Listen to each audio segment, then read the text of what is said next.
Usap-usapan ngayon sa social media ang isang kumakalat na blind item na tila tumutukoy kina Paolo Avellino at Kim Chiu matapos umanong i-claim ng ilang netizens na may malaking hakbang nang naganap sa pagitan ng dalawa. Ayon sa naturang blind item, isang kilalang aktor ang sinasabing humingi na raw ng basbas sa pamilya ng isang sikat na aktres, isang senyales na hindi na basta showbiz pairing lang ang kanilang relasyon, kundi posibleng patungo na sa mas seryosong commitment.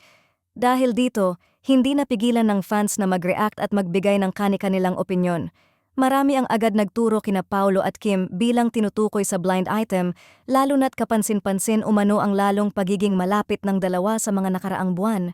May mga netizens na nagsasabing ramdam na raw ang chemistry nila kahit off-cam, habang ang iba naman ay kumbinsidong may something more na talagang namamagitan sa kanila. Hindi rin nakatulong ang mga nakaraang sightings at interactions nila na madalas pinag-uusapan online. Sa bawat proyekto at public appearance, napapansin ng fans ang natural na closeness at pagiging komportable nila sa isa't isa, mga bagay na lalong nagpainit sa espekulasyon. Kaya naman nang lumabas ang blind item, mabilis itong inugnay sa dalawa at agad nag-viral. Gayunpaman, may ilang netizens din ang nananatiling maingat at pinaaalalahanan ang iba na wala pang kumpirmasyon mula kina Paolo at Kim. Para sa kanila, maaring coincidence lamang o bahagi ng intriga na karaniwang umiikot sa showbiz.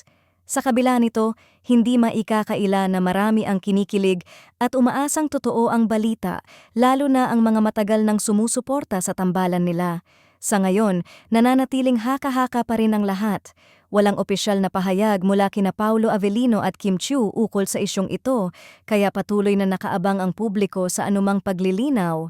Totoo man o hindi ang blind item, isang bagay ang sigurado, patuloy na sinusubaybayan at kinakikiligan ng fans ang bawat galaw ng dalawa, on-screen man o off-screen.